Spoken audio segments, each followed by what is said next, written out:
Assalamualaikum warahmatullahi wabarakatuh. Hi everyone, my name is Tri Septi Hari Nikita. I'm a third-year student at the State Polytechnic of Malang, majoring in English for Business and Professional Communication. In this video, I would like to explain about the Tylenol murder case as a midterm project for the English for Public Relation course by Dr. Hiqma Nur Agustina SS M.Si M.Hum.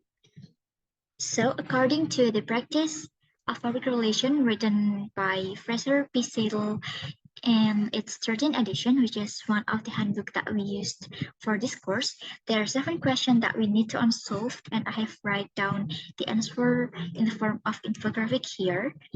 But before I'm going to explain about the infographic, I would like to tell you a brief about Johnson & Johnson's. So for about close for 100 years, Johnson & Johnson is a well-managed and high profitable and tight-lipped consumer products manufacturers. However, at September 30, 1982, Johnson & Johnson is facing a devastating public relations problem. So Johnson & Johnson's management learned that its premier product, that was called extra strength Tylenol, had been used as a murder weapon to kill 3 people, and in the days followed, another 3 people died from swallowing Tylenol capsules loaded with cyanide. So therefore, Johnson & Johnson made decisions, that is to open its doors to its media. All right, let's go straight into the first questions. So what might have been the consequences if Johnson & Johnson had decided to fight the first reports of Tylenol-related deaths and not recall the product?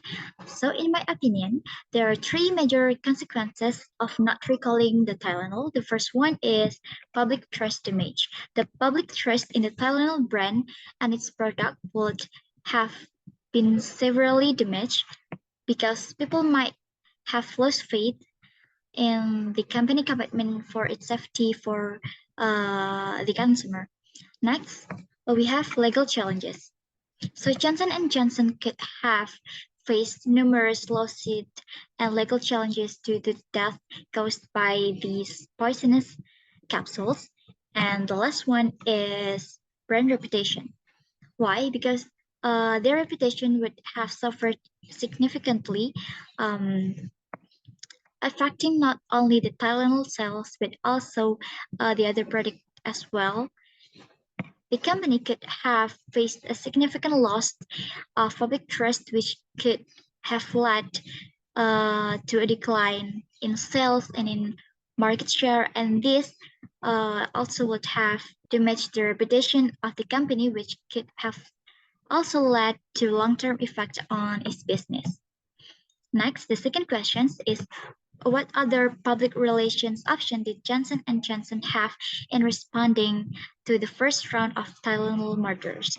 So Johnson & Johnson had issues a public apology and expressed their concern for the safety of their consumers, as well as recalled specific products, and also they also implemented more strict safety measures and quality control to prevent similar incident in the future. However, public relations has another option, which is first is denial.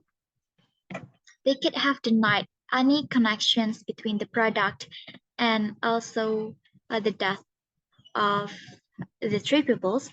And second, they could also give the compensation to the families or the victims right away without really addressing or investigating the issue. And last is blaming the external factors, for example, the distributions, but it will not have addressed the public safety. Of course, these 3 options I have mentioned before are unethical, and Johnson & Johnson have done their best in solving this crisis, which is opening its doors to the media, and this lead for making up the damage for their credibility.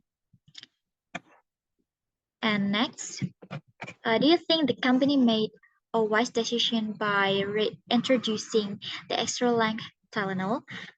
So in my opinion, their decision to reintroduce the extra-length Tylenol was wise decisions because Johnson & Johnson aimed to regain their consumer trust with its strategy.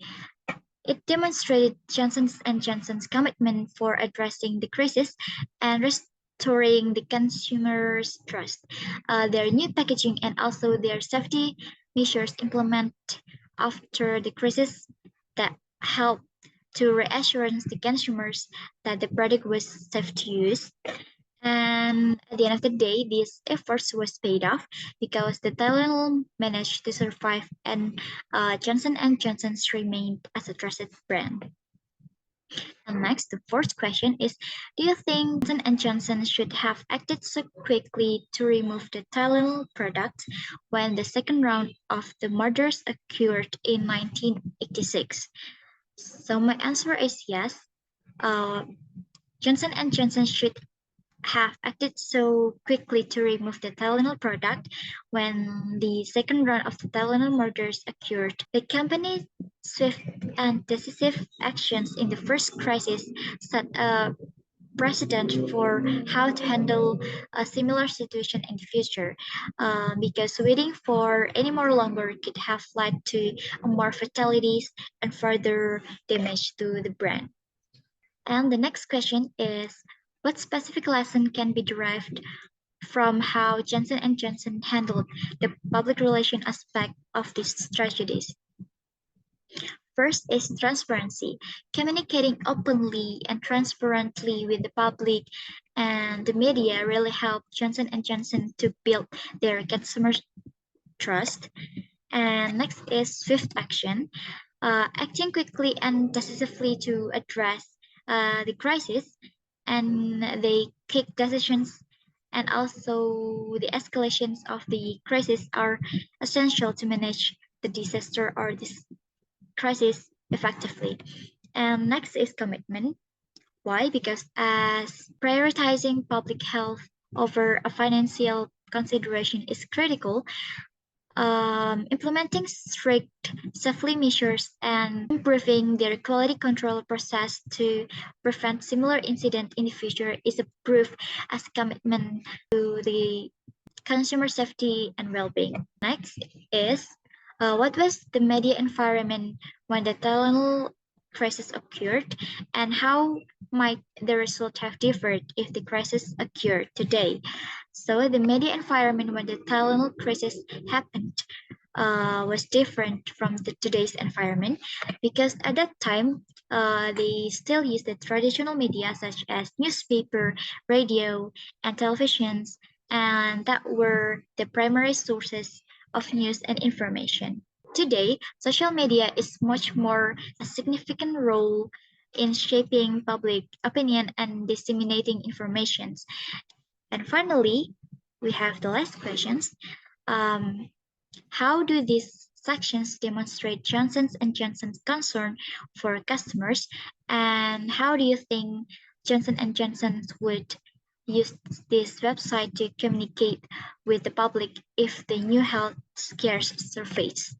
So, the Tylenol website at www.tylenol.com offers all the information for its customers on its product, including the care cards, the house card, and frequently asked questions. These sections demonstrate Johnson & Johnson's concern for the consumers by providing the information on product usage. And this also is proof that Johnson & Johnson is care about the safety and the customer support.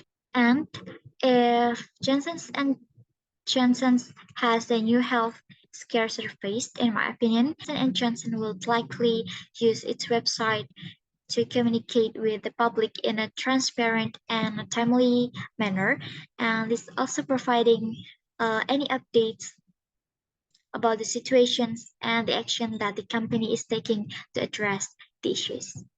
I think that's all from me. Thank you for your attention. Wassalamualaikum warahmatullahi wabarakatuh. Thank you for watching.